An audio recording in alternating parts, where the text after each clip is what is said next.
आज हम लोग पढ़ेंगे वैदिक एज। वैदिक एज। ठीक है, तो एंशियंट पास्ट को पढ़ने के लिए, वैदिक एज को पढ़ने के लिए 10 बुक्स कंपाइल की गई हैं। ठीक है, तो जो वैदिक एज है उसका सोर्सेस हम लोग को मिलता है 2 से लेके 7 तक जो बुक्स हैं उनमें। ठीक है, और बाकी के जो बुक्स बच गए 1, 8, 9 और 10 उससे हम लोग पढ़ते हैं लेटर वैदिक पीरियड। ठीक है, अब मैक्स मुलर जो हिस्टोरियंस थे वो टाइम पीरियड रखे हैं वैदिक एज का 1500 से लेके 500 BCE तक। ठीक है, जो इंडस वैली के बाद आता है। तो ये बहुत डिबेटेबल है कि इंडस वैली में बहुत सारा टाउन प्लानिंग था, सारा ड्रेनेज सिस्टम वगैरह वेल डेवलप था, एक कल्चरल सोसाइटी थी। ठीक है, उसके बाद जो वैदिक एज आ रही है, वैदिक पीरियड आ रही है, वो पेस्टोरल लाइफ से शुरू हो रही है। तो ये जो बड़ा डिक्लाइन है कि एक वेल प्लान्ड सिटी से पेस्टोरल लाइफ में लोग जा रहे हैं, तो वो एक बहुत बड़ा कन्फ्यूजन है कि ये कैसे इतना वो जो सभ्यता है वो और ऊपर जानी चाहिए और एडवांस जानी चाहिए। लेकिन यहाँ हम लोग देखते हैं कि वैदिक एज फिर से नोमैडिक लाइफ से शुरू हो रहा है। ठीक है, तो इसका आंसर किसी के पास नहीं है, हिस्टोरियंस के पास भी नहीं है। तो कन्वीनियंस के हिसाब से वो लोग, मैक्स मुलर ने अपना टाइमलाइन दिया है 1500 से 500 BCE। ठीक है, उसी तरह से एक हिस्टोरियन है सुभाष कक, जिन्होंने इसका टाइम पीरियड दिया है 4000 से लेके 200 BCE। ठीक है, ये वेरिएशन है अप्रोक्सीमेशन कि 500 BCE तक। ठीक है, तो ये बोलते हैं कि नहीं, ये IBC से पहले स्टार्ट हुआ था वैदिक एज। ठीक है, तो वहाँ नोमैडिक लाइफ स्टार्ट हुआ, उसके बाद कहीं जाके एडवांस होके IBC आया। ठीक है, इंडस वैली की स्थापना हुई। ठीक है, तो ये बहुत कंफ्यूजिंग है, मतलब हम लोग के पास कोई एग्जैक्ट डेटा नहीं है जो प्रूव कर सके, जो टाइमलाइन बता सके कि किस टाइम पीरियड में इसको रखा जाए। ठीक है, तो ईरानियन टेक्स्ट का एक बुक है जैन अवस्था। ठीक है, तो उसमें भी वैदिक एज का जिक्र मिलता है। अब हम लोग पढ़ेंगे कि आर्यन इन्वेजन थ्योरी क्या है। इन्वेजन थ्योरी, आर्यंस कौन थे? आर्यन अपने आप को सुपीरियर बोलते थे। ठीक है, वो came from Eurasia waste India से आए थे। ठीक है, यूरोप एशिया। हाँ, तो उनका मानना था कि वो आर्यंस जो थे वो लोग सुपीरियर रेस के थे और वो लोग इंडिया आके यहाँ सबको सिविलाइज करना शुरू किए।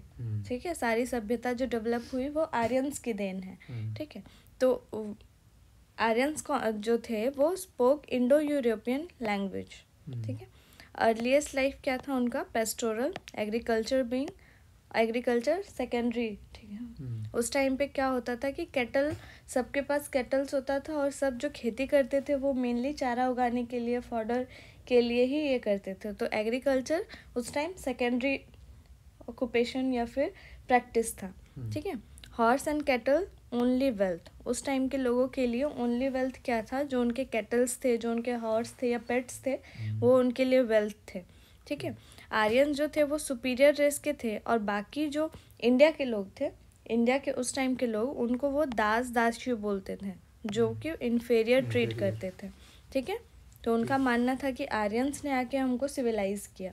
ठीक है, तो इस थ्योरी को हम लोग कम्प्लीटली डिनाई करते हैं, क्योंकि हम लोग का मानना है कि हम लोग बाय द टाइम ऑब्जर्व करते हुए एडवांस सिविलाइजेशन की तरफ पहुँचे।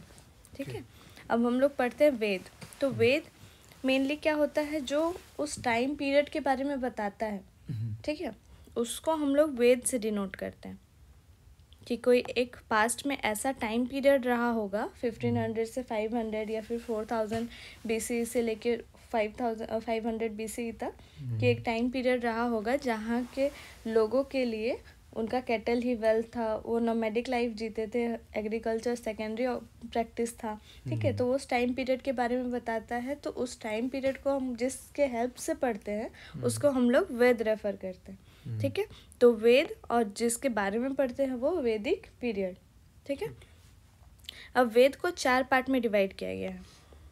ठीक है, पहला है ऋग्वेद, सेकंड है सामवेद, यजुर्वेद, अथर्ववेद। ठीक है, अब हम लोग देखते हैं कि सारे वेद में जो पार्टीशन किए गए हैं उसमें क्या क्या है।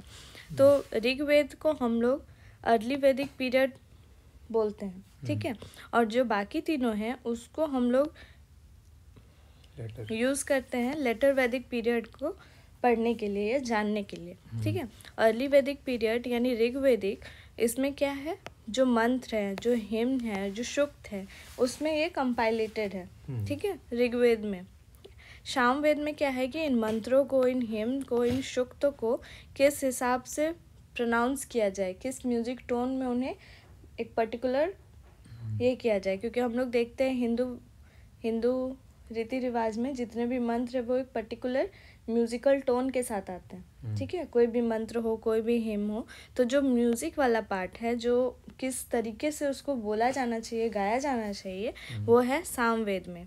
ठीक है, अब यजुर्वेद में क्या है कि कौन सा मंत्र किस रिचुअल में यूज़ करना चाहिए। ठीक है, अलग अलग मंत्र हैं, अलग अलग पर्पस के लिए हैं, अलग अलग ओकेजन के लिए हैं, तो कौन सा मंत्र किस रिचुअल में यूज़ करना चाहिए, ये सारा जो डायरेक्शन है वो दिया गया है यजुर्वेद में। ठीक है, अब अथर्ववेद में है मैजिकल मेडिसिनल मंत्र। ऐसे मंत्र हैं जो हीलिंग पावर कैरी करते हैं, जो मेडिसिनल पर्पस के लिए यूज़ होते हैं। ठीक है, तो इसीलिए इनको मैजिकल बोला गया है। तो मैजिकल मंत्र जो हैं, जो मेडिसिनल यूज़ के हैं, जो हीलिंग पावर कैरी करते हैं, वो रखा गया है किस में, उसका कंपाइलेशन किस में मिलता है हम लोग को, अथर्ववेद में। ठीक है, अब चार वेद, ये जो चार वेद हैं वो श्रुति टेक्स्ट हैं। श्रुति मतलब क्या होता है, श्रुति वर्ड कहाँ से आया है, श्रोता से। ठीक है, श्रोता मतलब क्या, सुनने वाला, मतलब जो सुना रहा है वो हम लोग वो उस चीज़ को क्या मानते हैं कि वो जो सुनाया गया है, वो जो बनाया गया है क्रिएशन, वो बाय द गॉड। ठीक है, इसीलिए उसको अपुरुषेय बोलते हैं। अपुरुषेय मतलब पुरुष जो मानव है उसमें उसका कोई इंटरफेरेंस नहीं है, ये नॉन एडिटेबल टेक्स्ट है। ठीक है, तो इन चारों वेदों को श्रुति टेक्स्ट बोलते हैं, मेड बाय गॉड। ठीक है, हेवनली बॉडी के द्वारा ये बनाया गया है, इंसानों के द्वारा ये नहीं बनाया गया। ठीक है, अब जो वेद है उनको भी फर्दर 4 पार्ट में बांटा गया। ठीक है, एक है पहला संहिता, ब्राह्मण, आर्यनक, उपनिषद। ठीक है, ऐसा समझ लीजिए कि जैसे कोई भी क्लास अटेंड करते हैं, ठीक है, तो टीचर बोलता है कि 4 कॉपी लाने के लिए, 4 नोटबुक लाने के लिए, ये पहला नोटबुक, ये दूसरा, तीसरा, चौथा।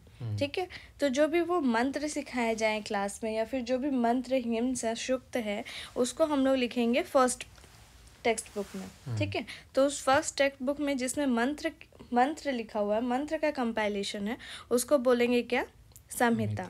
ठीक है, सेकेंड नेक्स्ट टेक्स्ट बुक में हम लोग क्या लिखेंगे, जो मंत्र है उसका एक्सप्लेनेशन, उसका एक्सप्लेनेशन हम लोग सेकेंड टेक्स्ट बुक में लिखेंगे, उसका नाम क्या है, ब्राह्मणा। ठीक है, जो थर्ड टेक्स्ट बुक है उसमें हम लोग लिखेंगे उस मंत्र का, उस एक्सप्लेनेशन का कंक्लूजन।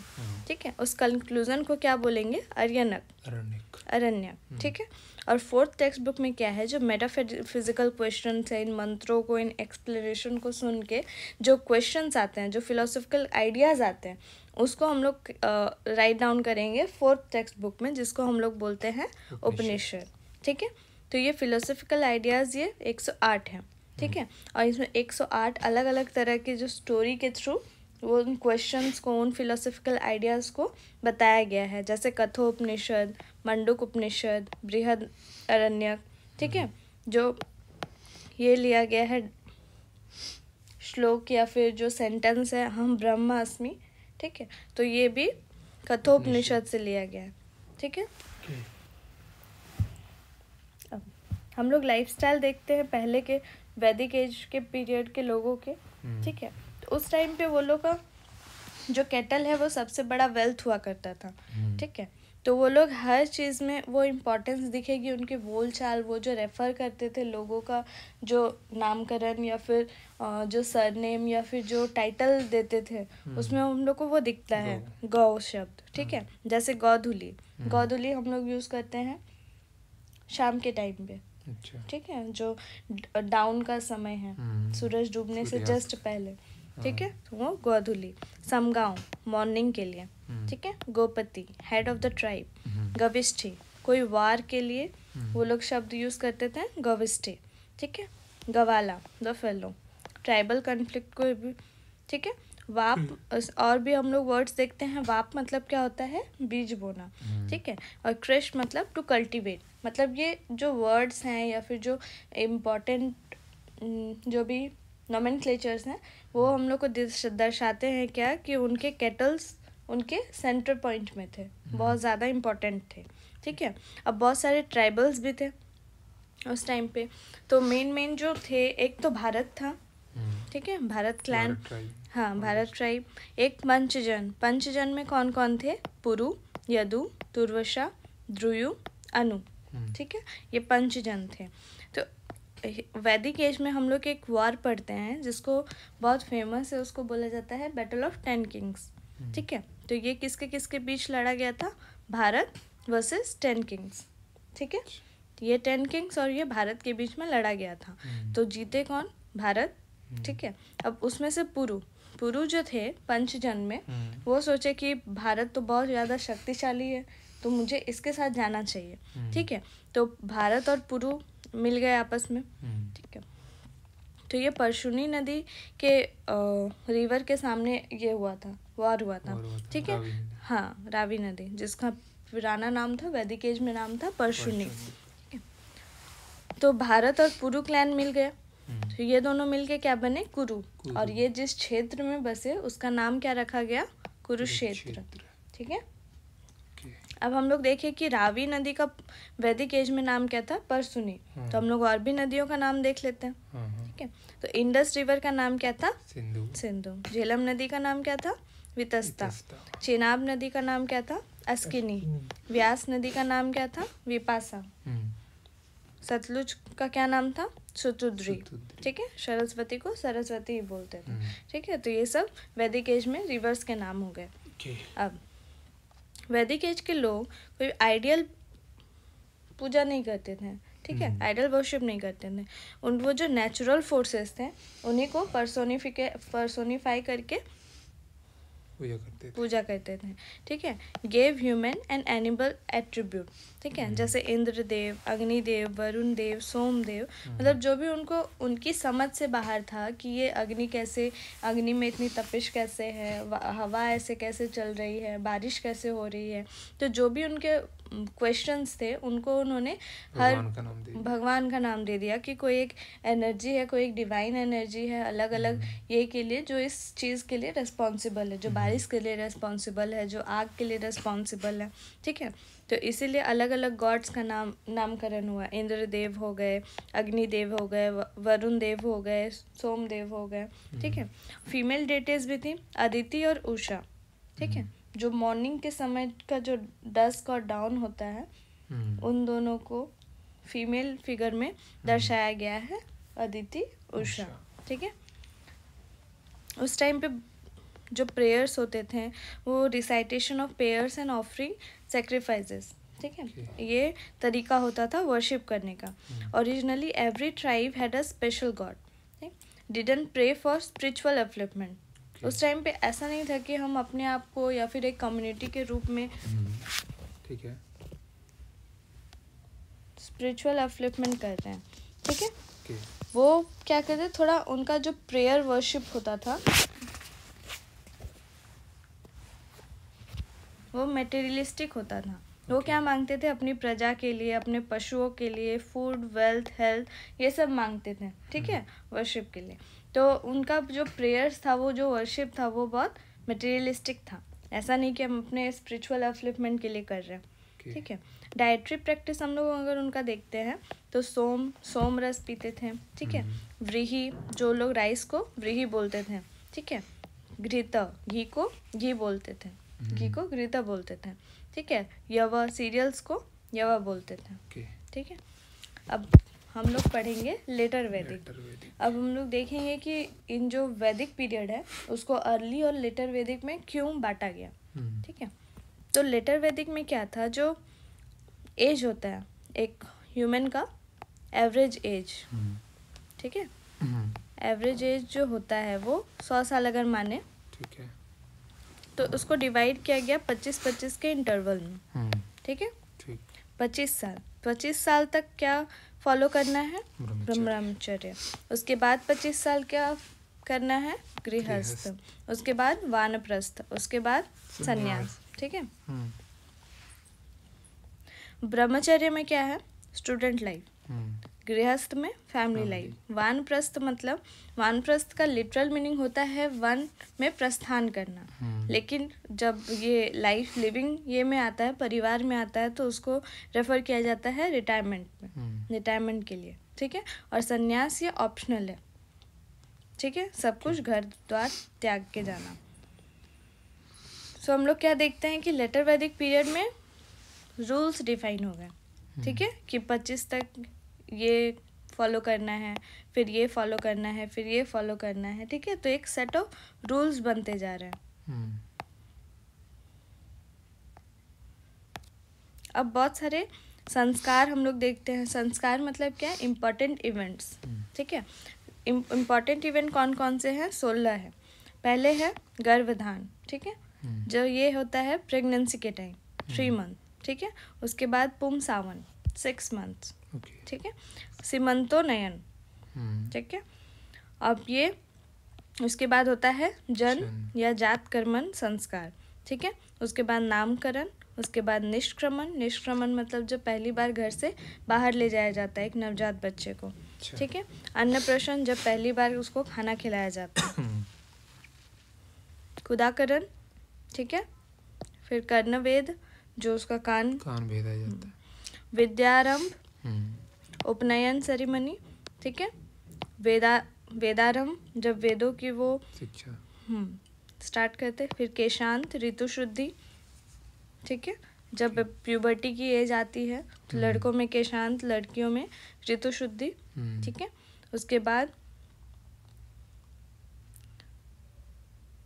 सनतक, उसके बाद विवाह, उसके बाद अंतिम संस्कार। ठीक है, तो ये 16 संस्कार इम्पॉर्टेंट इवेंट्स एक पर्टिकुलर इंडिविजुअल के जीवन यात्रा के दौरान आते हैं। ठीक है, अब विवाह में भी 8 तरह के विवाह होते हैं। ठीक है, एक ब्रह्म विवाह, एक देव विवाह, एक प्रजापत्य विवाह, एक अर्श विवाह, एक गांधार्व विवाह, एक असुर विवाह, एक राक्षस विवाह, एक पैशाच विवाह। ठीक है, तो ये तीनों जबरदस्ती या फिर किसी की चेस्टिटी को हार्म करके जबरदस्ती शादी करना, तो ये जो असुर विवाह है, राक्षस विवाह है, पैशाच विवाह है, उनको अच्छा नहीं माना जाता उस टाइम पे। ठीक है, ये पांचों घर वालों की मर्जी से। ठीक है, गांधर्व मतलब लव मैरिज। ठीक है, तो ये सब सोसाइटी में एक्सेप्टेबल था। अब मैरिज में भी एक इंट्राकास्ट, एक इंटरकास्ट। इंट्राकास्ट को हम लोग बोलते हैं अनुलोम विवाह और इंटरकास्ट को बोलते हैं प्रतिलोम विवाह। ठीक है, तो अनुलोम में क्या होता है कि जो ग्रूम होता है वो अपर कास्ट का होता है और ब्राइड लोअर कास्ट की। प्रतिलोम विवाह में क्या होता है? सेम उल्टा, ब्राइड अपर कास्ट के, ग्रूम लोअर कास्ट का। ठीक है, तो अब हम लोग डिफरेंसेस देखेंगे अर्ली वैदिक और लेटर वैदिक पीरियड में। क्यों इनको दो अलग अलग पीरियड्स, मतलब एक ही सेम वैदिक एज को दो पार्ट में डिवाइड किया गया। ठीक है, अर्ली वैदिक पीरियड में हम लोग देखते क्या है कि नो चाइल्ड मैरिज। वही लेटर पीरियड आते आते चाइल्ड मैरिज प्रिवलेंट हो गया। विडो रीमैरिज अर्ली वैदिक पीरियड पे। ठीक है, लेटर वैदिक पीरियड में विडोहुड रूल्स बन गए कि अगर किसी का हस्बैंड डेथ कर गया है तो उसको पर्टिकुलर सेट ऑफ रूल्स, अलग बर्तन, अलग खाना, अलग कमरा, फिर कोई भी कलर्स वाले कपड़े नहीं, या फिर जो भी सेट ऑफ रूल्स बनाए गए। ठीक है, विडोहुड को फॉलो करने के लिए। वुमेन पार्टिसिपेटिंग इन सभा एंड समिति। अर्ली वैदिक में क्या था कि जो वुमेन्स थी वो पार्टिसिपेट करती थी, जो भी सभा होता था या फिर समिति बनती थी। ठीक है, तो वो सब में उनको जाना अलाउड था, वैसा कोई रेस्ट्रिक्शन नहीं था। लेकिन लेटर वैदिक पीरियड में क्या हुआ कि बहुत सारी जो सभा समिति के जो हेड्स है वो उनकी पोस्ट हेरिडेटरी हो गई। ठीक है, तो वो जो समिति थी वो भी कम हो गई क्योंकि एक मोनार्की टाइप की आ गई। इसीलिए वुमेन्स का पार्टिसिपेशन और भी कम हो गया। ठीक है, और अर्ली वैदिक पीरियड में क्या था कि womens were allowed to offer sacrifices with their husbands, ठीक है, yajna with husband. But later Vedic period में यज्ञ ओनली मेल, ठीक है. तो एक तरह से वुमेन का पार्टिसिपेशन, वुमेन का जो कंट्रीब्यूशन था सोसाइटी में डे टू डे वर्क में या फिर सभा समिति में या फिर अदर पब्लिक एक्टिविटीज़ में वो बहुत कम हो गया. अब लेकिन बहुत सारे एक्सेप्शंस भी हैं. एक्सेप्शंस बहुत सारी हमें ब्रह्मवादिनी दिखती हैं, जैसे लोपामित्रा, ठीक है, अपाला, विश्वस्ता, गार्गी, मैत्रेय. ब्रह्मवादिनी मतलब जो शिक्षा प्राप्त की, जो तर्क वितर्क की, ठीक है, अपने जो सोसाइटी के सेट ऑफ रूल्स थे उनको ना मान के अपनी शिक्षा ग्रहण की. लेटर वैदिक में. हाँ, लेटर वैदिक में, ठीक है. तो उन्हीं को बोला गया ब्रह्मवादिनी, ठीक है. सत्यकामा, जबाला, ये सब कुछ एग्जाम्पल्स हैं जो उस टाइम पे रूल्स ना मान के अपनी शिक्षा, अपने जो तर्क वितर्क के राइट्स थे उनको फॉलो की, ठीक है. अब बहुत सारे हम लोग सोसाइटी में देखते हैं कि वर्णों में बांटा गया, ठीक है, वर्णों में बांटा गया, जाति में बांटा गया, और कुछ ऐसे थे जो आउटकास्ट थे, उनको क्या बोला जाता था, अनटचेबल और चांडाल, ठीक है. बहुत सारे ट्राइबल्स थे जैसे निषाद, कीर्तन, मलिक्ष, ठीक है. तो बहुत सारे, मतलब एक तो 4 वर्णों में बांटा गया, उसके बाद आउटकास्ट भी थे और बहुत सारे ट्राइबल्स भी थे, ठीक है. उसके बाद फिर गोत्र में बांटा गया. तो गोत्र उस टाइम पे कैसे डिसाइडेड होता था कि जैसे सबके पास कैटल्स थी, तो एक कोई ग्राउंड है या फिर बाड़ी है, तो उसमें जो अपने गोत्र को, जो सेम जगह पे अपने गायों को बांध रहे हैं वो सेम गोत्र के हो गए, ठीक है. और कोई जो फील्ड है उसमें जो लोग अपने गाय मवेशी को बांध रहे हैं वो लोग सेम गोत्र के हो गए, ठीक है. तो ऐसे गोत्र डिसाइडेड होता था, वह जगह जहाँ गाय मवेशी बांधे जाते थे, ठीक है. तो एक जगह, मतलब जो जिसके गाय वहाँ बंधे रह गए वो लोग एक गोत्र के हो गए, ठीक है. तो उस टाइम पे जब विवाह होता था वो इंटर कास्ट होता था, ठीक है, मतलब अपने गोत्र में नहीं, मतलब इंटर कास्ट नहीं, मतलब अलग गोत्र में, ठीक है. तो उस टाइम पे क्या था, वो इकोनॉमिकल पर्पस के लिए था. अब वो क्या हो गया है, सोशल पर्पस के लिए, ठीक है. पहले था कि अगर दूसरे गोत्र के गाय मवेशी आएंगे तो हमारा नंबर बढ़ेगा.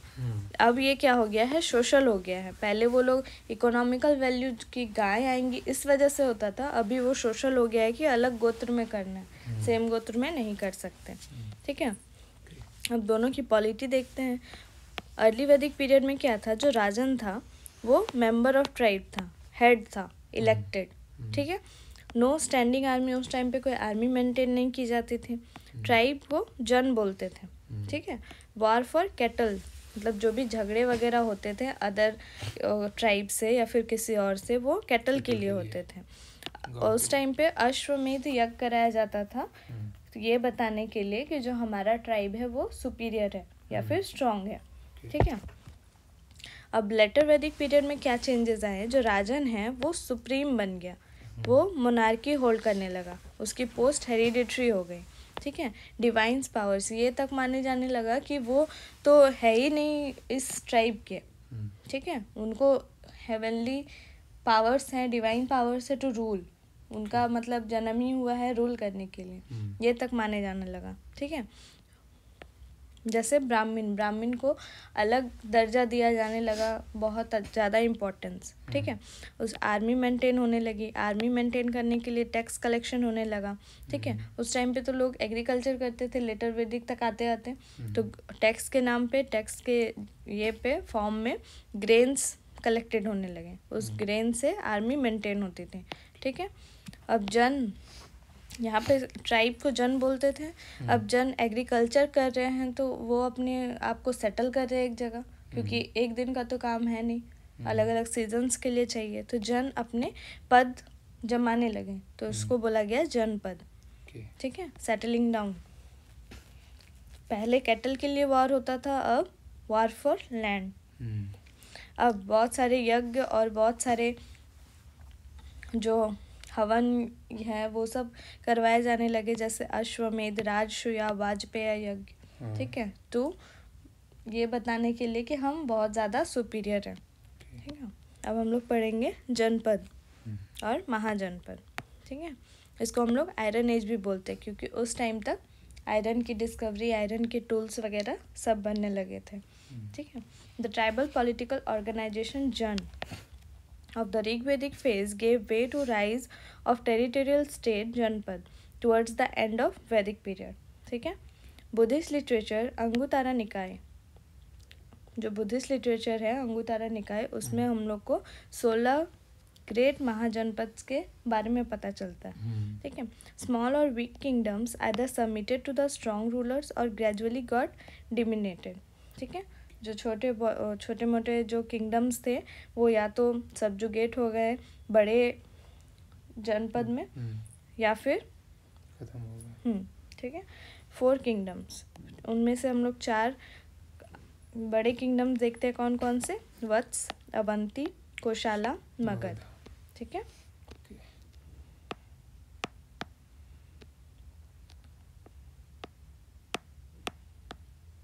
अब हम लोग देखेंगे कौन कौन से हैं वो 16 महाजनपद।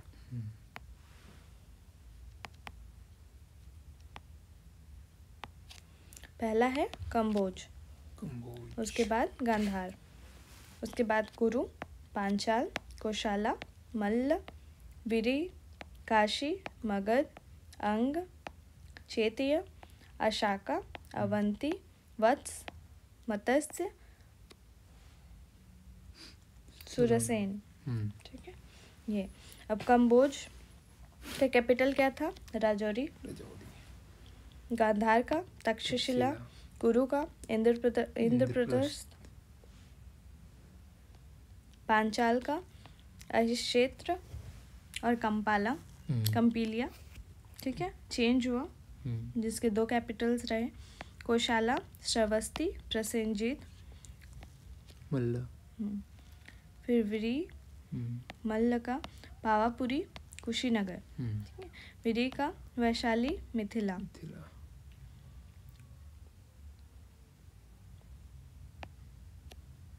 अंग का राजगृह, पाटलिपुत्र। नहीं, मगध का।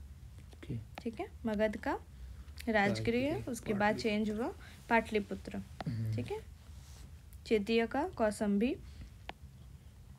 अवंती का पहले उज्जैन, उसके बाद माहिष्मती। ठीक है, मत्स्य का विराटनगर, सुरसेन का मथुरा।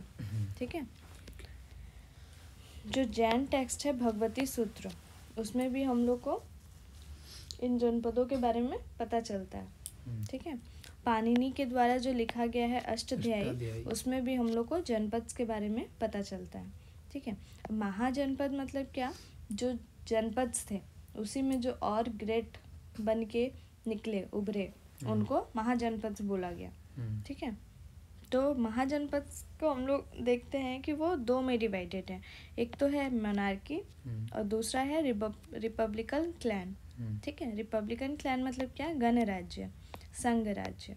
ठीक है, जो मतलब 2-4 सब मिल के जो किंगडम चला रहे हैं उनको बोला गया रिपब्लिकन क्लैन, गणराज्य और संघ राज्य। ठीक है, तो इनमें से हम लोग कुछ एग्जाम्पल देखते हैं। जैसे वज्जी जो था, वज्जी भी था रिपब्लिकन क्लैन में। मल्ल, कुरु। ठीक है, कुरु हम लोग देखे हैं, कुरु और भारत ट्राइब मिलके चलाते थे किंगडम। ठीक है, तो ये हो गया किसका एग्जाम्पल? संघ राज्य का।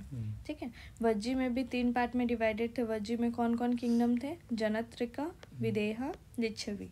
ठीक है, इसी तरह से 2 पार्ट में डिवाइडेड थे। अब हम लोग देखेंगे मगध एम्पायर। ठीक है, मगध एम्पायर में पहला कौन सा डायनेस्टी था? हरियाणक डायनेस्टी। ठीक है, उसका पहला रूलर कौन था? Bimbisara, 546 to 494 BC। ये डेट हम लोग को याद रखने का नहीं ज़रूरत है, लेकिन क्रोनोलॉजी के लिए लोग ध्यान में रखेंगे। ठीक है, अब इनकी पॉलिसी कैसी थी? कॉन्क्वेस्ट एंड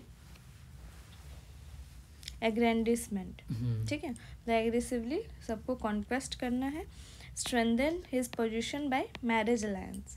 ठीक है, कि जहाँ उसको रूल करना होता था या फिर जो एरिया एक्वायर करना होता था उसके किंगडम से मैरिज अलायंस ये करते थे। ठीक है, जैसे कुछ हम लोग मैट्रिमोनियल अलायंस देखते हैं।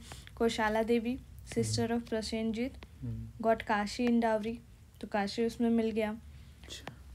चेल्लन्ना लिच्छवी प्रिंसेस फ्रॉम वज्जी संघ, ठीक, तो वो मिल गया। खेमा प्रिंसेस ऑफ मद्रा क्लैन, जो पंजाब वाला एरिया है, वो इसमें मिल गया। ठीक है, सीरियस राइवल्स, अब उनके दुश्मन कौन कौन थे? Avanti, letter become friends. अब जितना पावरफुल उस टाइम पे मगध हरियाणिक डायनेस्टी था उतना ही पावरफुल था अवंती। ठीक है, तो वो दोनों युद्ध करने से तो एक दूसरे का वो किसी में जीत होता नहीं, तो वो दोनों फ्रेंड्स बन गए। ठीक है, got embassy from Gandhara king, contemporary to Gautam Buddha plus Vardhamana Mahavira. जब बुद्धिज्म और जैनिज्म फ्लरिश हो रहा था, उनका जब स्टार्टिंग हुआ था उस टाइम की ये कंटेम्प्रेरी थे। Was killed by his son Ajatashatru. ठीक है, बिम्बिसार को उसके बेटे अजात शत्रु ने मार दिया। अच्छा, ठीक है, तो अब हम लोग नेक्स्ट रूलर कौन सा देखेंगे? अजात शत्रु। ठीक है, अजात शत्रु का टाइम पीरियड क्या है? 494 से 462 BC। अजात शत्रु की पॉलिसी क्या थी? Aggressive expansionist policy. ठीक है, एक्सपेंशन करना था किसी भी कीमत पे। फॉट अगेंस्ट कोशाला एंड वैशाली, जो बिम्बिसार के मैट्रिमोनियल अलायंस थे उनको भी वो नहीं मानता था। कोशाला और वैशाली को भी उन्होंने युद्ध किया। ठीक है, मीन्स अपने नानी के घर, जो भी उनके रिलेटिव के घर थे, उनके घर में भी वो लोग फाइट किए। अजातशत्रु आफ्टर विनिंग वज्जी संघ he realized the strategic importance of Patliputra and fortified it to serve as convenient base operation against Vaishali. ठीक है, वैशाली पाटलिपुत्र को फोर्टिफाई किया। ठीक है, यूज ऑफ स्टोन थ्रोइंग कैटापुल्स। ठीक है, ये एक रहता है जो बाहुबली में हम लोग देखते हैं, जो औजार रहता है फेंक के मारता है, तो सेम उसको बोलते क्या? कैटापुल्स। ठीक है, chariot attach with mace led massive killing, जैसे जो भल्लाल देव का चैरियट था, चक्र वाला जो सबको काटते जा रहा था, वो उसके पास था, तो वो यूज करता था, मासिव किलिंग हुआ। ठीक है, according to Mahavamsa he constructed several chaitya and vihara. ठीक है, बहुत सारा पार्क्स बोलते हैं या फिर विहार बोलते हैं, वो कंस्ट्रक्ट करवाया था। सक्सेसर उसका कौन था? उदयन। ठीक है, founder of new capital Pataliputra. Udayan capital कहाँ बनाया था? पाटलिपुत्र में। पहले कहाँ था? राजगृह में। ठीक है, अब हम लोग देखेंगे Shishunaga dynasty. Genealogy and chronology not much clear, इनके बारे में हमको उतना, हम लोग को कुछ उतना इन्फॉर्मेशन नहीं है। इतना पता है इनका इम्पोर्टेंस क्या है कि जो अवंती को कोई नहीं हरा पाया था, जो उतना पावरफुल था, ही defeated Avanti and made part of Magadhan empire. ठीक है, अवंती को कौन हराए थे? शिशुंग डायनेस्टी। सक्सेसर इनका कौन था? काल अशोक, जो सेकेंड बुद्धिस्ट काउंसिल करवाए थे। ठीक है, killed by founder of Nand dynasty. ठीक है, अब हम लोग पढ़ेंगे नंद डायनेस्टी। नंद डायनेस्टी के जो रूलर थे वो कौन थे? महापद्मनंदा। ठीक है, वो अपने आप को टाइटल, बहुत सारे टाइटल्स दिए हैं, जैसे एक रथ। एक रथ मतलब एक अकेला राजा, मतलब सबको जीतने वाला मैं। ठीक है, अपरूटेड द क्षत्रिय डायनेस्टी। ठीक है, क्षत्रिय डायनेस्टी को उखाड़ फेंकने वाला यानी एक रथ। ठीक है, हाथी गुफा इंस्क्रिप्शन में जो खारवेला है कलिंग का, उसमें हम लोग को मिलता है वो लिखा हुआ इनकी प्रशस्ति का। हाँ, कॉन्क्वेस्ट ऑफ कलिंगा। ठीक है, अब उसके बाद कौन आते हैं? जो धनानंद है वो लास्ट रूलर है नंद डायनेस्टी के। ठीक है, तो पावरफुल आर्मी होल्ड करते हैं, इनॉर्मस वेल्थ है उनके पास। ठीक है, wealth mention in Sangam text. ठीक है, आहनरू बाय पोएट ममुलानर। ठीक है, oppressive way of tax collection. Tax collection के लिए बहुत ही ऑपरेसिव वे यूज़ करते थे। ठीक है, अब जो इतना बड़ा मगध एम्पायर, जो इतना बड़ा बड़ा महाजनपद बन पाया, उसका रीज़न क्या था, उसके सक्सेस के पीछे रीज़न क्या था। तो पहला हम लोग मान सकते हैं क्या, रिसोर्सेज, ठीक है। दूसरा, वहाँ के जो रूलर्स थे वो भी अपने स्ट्रेटेजिक कैपिटल्स की वजह से या फिर अपने स्ट्रेटेजिक डिसीजन की वजह से मगध को इतना बड़ा कर पाए, जब बाकी सारी छोटी छोटी किंगडम्स को खुद में समा पाए और इतना बड़ा बन पाए, ठीक है। तो इनका सक्सेस का रीज़न क्या था, enthusiastic and ambitious rulers like Bimbisara, Ajatashatru, Mahapadmananda, ठीक है। Presence of iron deposits in Rajgir, जो रिसोर्सेज का वहाँ पे भंडार था राजगीर में, use to make weapons, strategic positions of capitals का जो स्ट्रेटेजिक लोकेशन था, जो मेन जो पावरफुल लोकेशन था, उनको इन्होंने अपना कैपिटल बनाया, जैसे राजगृह हो गया और फिर पाटलिपुत्र हो गया। So Magadha situated in fertile area where peasants could grow grains in surplus amount, ठीक है। तो जब सरप्लस अमाउंट में होगा तो टैक्स देने में उनको कोई टैक्स भी ज़्यादा होगा, तो मिलिट्री मेंटेन कर सकते हैं ज़्यादा, उसमें एलिफेंट्स वगैरह भी थे। Unorthodox character of Magadh and society, ठीक है। उनकी जो रिचुअल्स थे, सोसाइटल ये थे, वैल्यूज़ थे, वो अनऑर्थोडॉक्स थे। Shaped happy racial admixture and were enthusiast for expansion, ठीक है।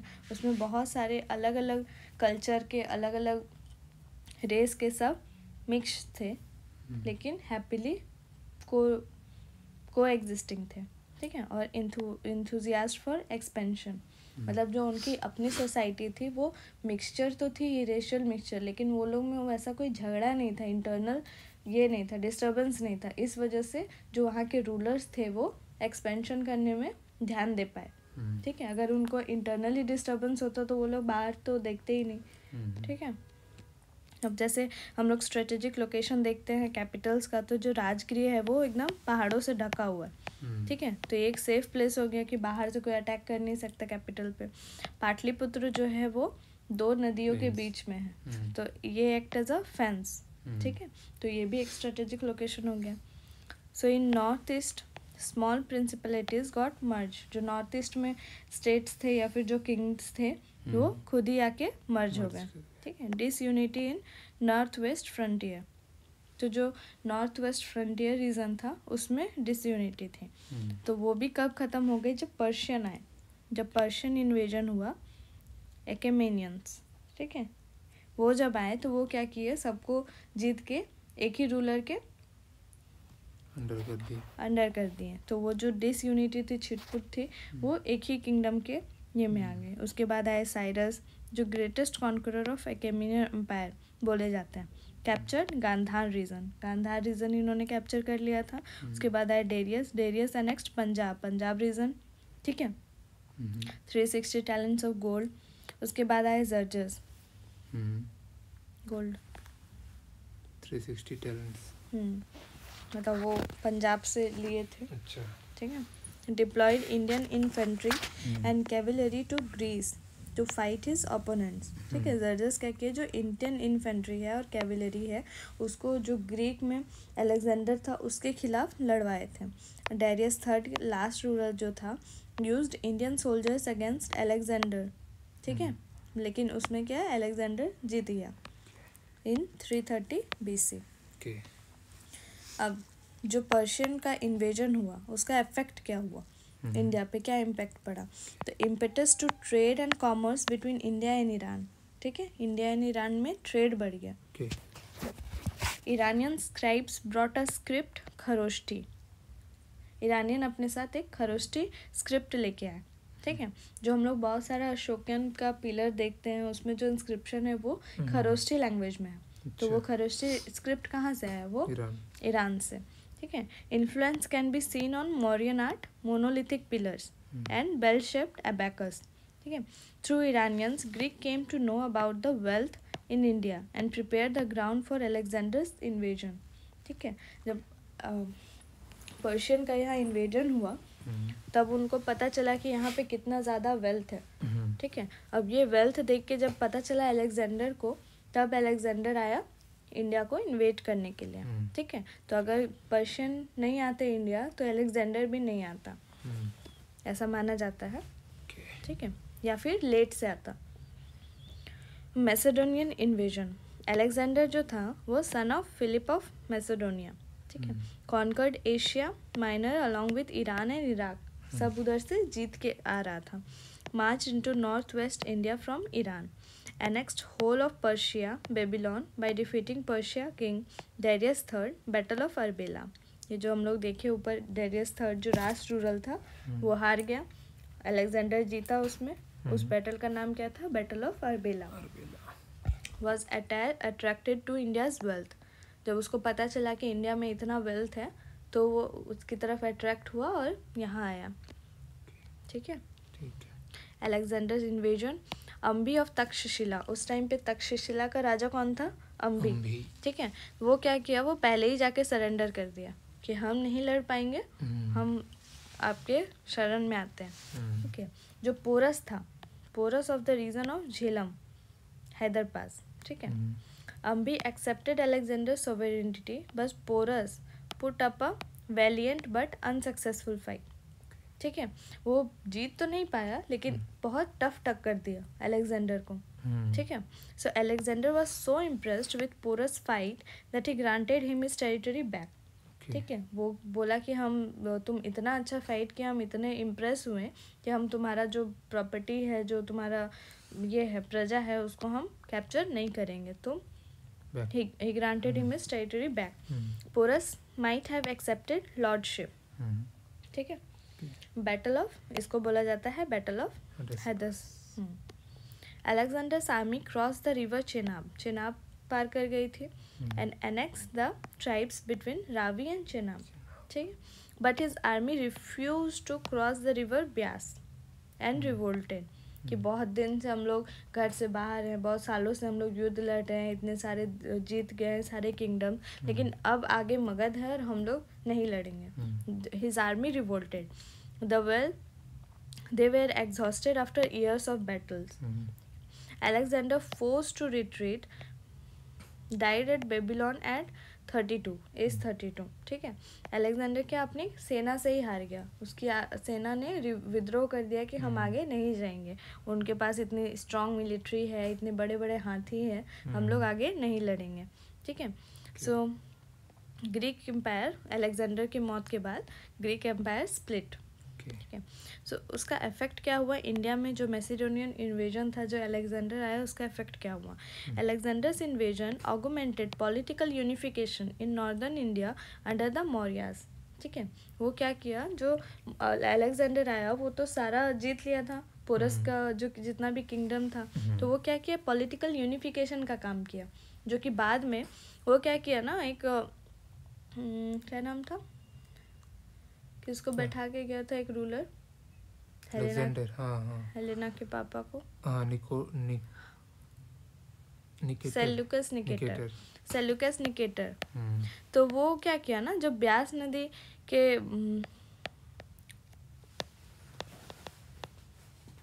ब्यास नदी क्रॉस नहीं कर पाया था, तो वो क्या किया, एक मार्क किया, वहाँ पे एक हवन कुंड बनवा दिया, ठीक है, कि यहाँ तक हम आए थे, अब हम लोग जब दोबारा आएंगे तो यहाँ से आगे कूच करेंगे, ठीक है। तो उस जगह पे सेल्यूकस निकेटर को एज अ हेड, उस किंगडम का हेड बना के वो चला गया, ठीक है। तो ये एक पॉलिटिकल यूनिफिकेशन का काम किया कि जब चंद्रगुप्त मौर्य आए तो उनको पता चले छोटे छोटे किंगडम से नहीं लड़ना पड़ेगा, वो सिर्फ सेल्यूकस निकेटर को हराएंगे और सारा किंगडम मगध में मिल जाएगा, ठीक है। तो ये और काम आसान हो गया मौर्य के लिए, ठीक है।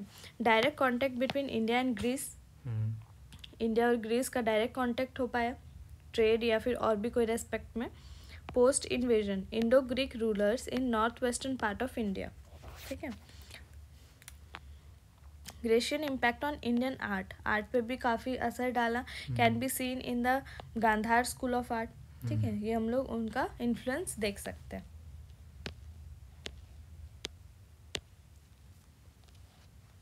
अब बाकी हम लोग पढ़ेंगे आगे बुद्धिस्ट एंड जैन फिलोसफीज आगे की क्लास में, ठीक है।